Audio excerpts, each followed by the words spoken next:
اور جو اللہ کا ولی، سنو جملہ یاد رکھو، جو رب کریم کا بندہ دل میں رسول اللہ کی محبت ڈال دے، اس سے زیادہ بھی کوئی نایاب چیز ہو سکتی ہے؟ اس نے تیرے دل میں مصطفیٰ کا پیار ہی ڈال دیا ہے، تو ابھی تک کہہ رہا ہے ملتا ہے کہ نہیں ملتا، تجھے مانگنے کا طریقہ نہیں آتا، ورنہ وہاں سے تو سارا کچھ ہی ملتا ہے۔ اس کی وجہ کیا ہے؟ کرامت ہے کیا؟ اللہ کا ولی کس طرح دیتا ہے؟ اللہ کا ولی اللہ سے لے کے دیتا ہے، اور بات صرف اتنی ہے کہ اسے اللہ کو منوانا آتا ہے۔ اللہ کے ولیوں کو اللہ کو، یہ نبی پاک کیا کریں گے؟ یہ شفاعت کیا ہے؟ حضور قیامت کے دن کیا کریں گے؟ اللہ کو منائیں گے۔ حضور فرماتے ہیں میں اللہ کو، شفاعت کا مفہوم کیا ہے؟ حضور سید عالم صلی اللہ علیہ وسلم فرماتے ہیں جب اللہ کرسی عدالت پہ بیٹھے گا جو اس کی شان کے لائق ہے، اگرچہ وہ بیٹھنے سے پاک ہے، جب وہ فیصلے کرے گا تو فرماتے ہیں میں سر سجدے میں رکھوں گا، میں روؤں گا، میں اللہ کو مناؤں گا۔ میں جب روؤں گا تو میرا رب کہے گا محبوب سر اٹھا، تو جیسے کہے گا ویسے ہی ہو جائے گا۔ تو بات یہ ہے کہ اللہ کے بندوں کو اللہ کو منانا۔ حضور غوث پاک کے پاس بی بی آ گئی، اس نے کہا حضور بے اولاد ہوں، میرے محلے میں ایسی عورتیں بھی ہیں جنہیں اللہ نے 14 بچے دیے، میں بے اولاد ہوں، اولاد بڑا میٹھا پھل ہے، تو میرے آنگن میں اگر ایک پھول کھل جائے تو میرے گھر میں بھی خوشبو پھیلے گی، میرے گھر میں بھی کوئی بچہ روئے گا تو میرا گھر بھی رونق والا ہو جائے گا۔ تو حضور میری ساس اب کہتی ہے رکھنا نہیں، اسے طلاق دے دینی ہے۔ میرا خاوند مجھے کہتا ہے میں مجبور ہوں، میں نے بڑا عرصہ تجھے نبھایا ہے، تو حضور میں غریب ہوں، میرے پہ نظر کرم ہو جائے، میرے لیے دعا کرے، میرا مالک مجھے ایک بیٹا دے دے۔ یوں ہاتھ اٹھائے گا اسے اعظم نے، کہے اللہ تیری بندی تیرا بندہ سمجھ کے آئی ہے، کیا لفظوں کا حسن ہے، کیا جملوں کی تاثیر ہے۔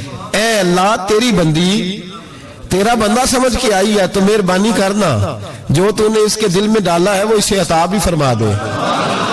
لفظوں کا، جملوں کی ترتیب دیکھیں، جو تو نے اس کے دل میں ڈالا ہے اسے عطا بھی کر دے۔ تو حاطف غیب سے ندائی عبد القادر اس کے نصیبے میں ہی نہیں، مقدر میں نہیں۔ میں نے کہا انہیں منوانا آتا، جب کہا نا نہیں تو غوث پاک رو پڑے، کہنے لگے میں سمجھ گیا ہوں تو مجھے رسوا کرنا چاہتا ہے، تو مجھے رسوا کر دے، تو رسوا کرنا، تجھے نہیں پتا تھا عبد القادر کے پاس جا رہی ہے، تو مالک ہے، تو اس کے ارادے سے آگاہ نہیں تھا؟ مولا تو بے نیاز ہے، تجھے پتا تھا میرے پاس آ رہی ہے، ٹھیک ہے۔ یہ کہے گی لوگوں سے جا کے کہ میں عبد القادر کے دروازے تک ہو آئی ہوں، مجھے تو کچھ نہیں ملا، تو ٹھیک ہے مولا میں تیری رضا پہ راضی، تیری قضا پہ شاکر، ٹھیک ہے نہ دے میں راضی ہوں، تو مجھے رسوا کرنا چاہتا ہے۔ بس ابھی دعا ہو ہی رہی تھی کہ حاطف غیب سے ندائی عبد القادر تو بول کتنے بیٹے دوں، بولنا کتنے بیٹے دوں، خدا کے فضل سے ہم پر ہے سایہ غوث اعظم کا، ہمیں دونوں جہاں میں ہے سہارا غوث اعظم کا۔ کہا تو بول کتنے دوں؟ تو کہا یا اللہ چل ایک مانگنے آئی تھی مہربانی کر 7 عطا کر دے۔ 7، ایک بیٹا لینے آئی تھی رب کریم نے اسے 7 بیٹے عطا فرمائے۔ او بھائی تجھے منوانا ہی نہیں آتا، تو اس رستے کا مسافر ہی نہیں، تو اس رستے کا مسافر ہی نہیں، تجھے منوانا ہی نہیں آتا۔ ہمارے بزرگ گزرے حاجی صاحب رحمت اللہ علیہ، تو مدرسہ ان کا چھوٹا تھا، کہتے تھے مجھ سے نہیں چندے مانگے جاتے، میرا چھوٹا ہی ٹھیک ہے، چھوٹا ادارہ تھا، تو لوگ بچہ داخل کرانے آتے ہیں، صاحب بچہ داخل کر لیں، کہتے گنجائش نہیں، جتنے کمرے تھے بچے داخل ہو گئے، جو سیانے بندے تھے انہیں پتا تھا، کہتے تھے ٹھیک ہے اب نہ داخل کریں، ہم بد مذہبوں کے مدرسے میں داخل کرا دیتے، ہم بد مذہبوں کو، بس ٹھیک ہے اب نہ کریں، ہمارے پاس ہے وہاں ایک مدرسہ پیٹنے والوں کا، وہاں داخل کرا دیتے ہیں۔ تو صاحب کہتے ہیں او یار کڈو کوئی گنجائش ہوئے، اس کو رکھو کسی جگہ پہ، کوئی کمرہ دیکھو، میرے والے کمرے سے اٹھا لو۔ لوگوں کو انہیں منوانا آتا تھا، جن کو پتا تھا کس بات پہ مانیں گے انہیں منوانا آتا تھا۔ میں نے بریلی شریف میں یہ رنگ دیکھا ہے، جب کسی بات پہ بریلی کے بزرگ پریشان ہوتے ہیں اور کوئی آزمائش آتی ہے تو جو جاننے والے لوگ ہیں وہ کہتے ہیں چلو حضور کی کو نعت چھیڑ دو۔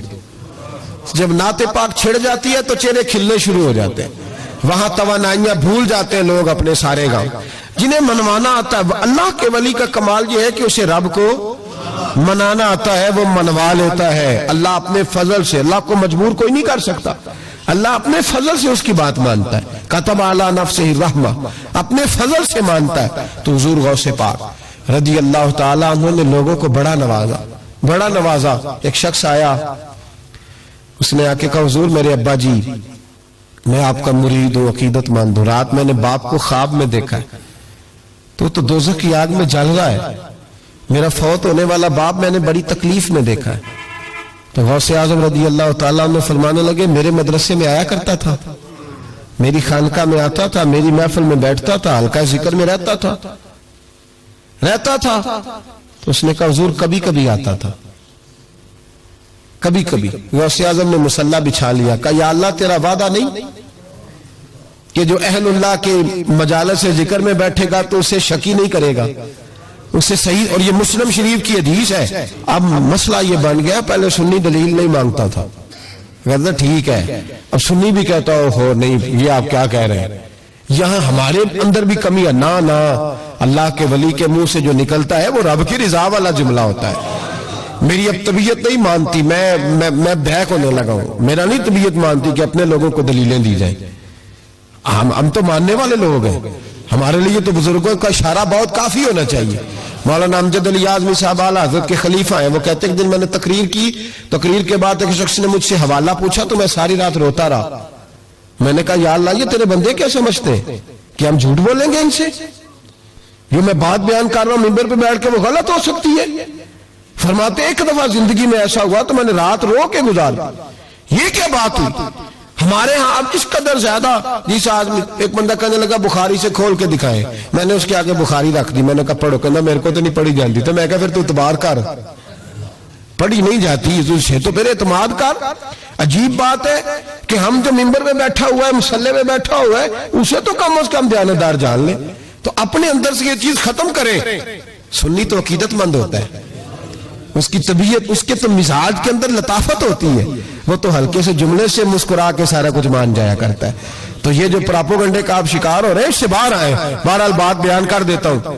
حضور غوث اعظم رضی اللہ تعالیٰ عنہ کہنے لگے اے اللہ تیرا وعدہ نہیں؟ دلیل کیا ہے؟ مسلم شریف کی حدیث، نبی پاک علیہ السلام نے فرمایا جو ذکر کرنے والوں کی مجلس میں خالی بیٹھ جائے اللہ تبارک و تعالیٰ اسے بھی سعادت عطا فرما دیتا ہے. اگر شکی ہو، بدبخت ہو تو اللہ اسے نیک بخت فرما دیتا ہے. تو حضور غوث اعظم حضور کی اس دعا کا وسیلہ دینے لگے یا اللہ تیرا وعدہ نہیں تھا؟ وہ یہاں آیا کرتا تھا تو خدا بندہ اس کی قبر پہ عذاب.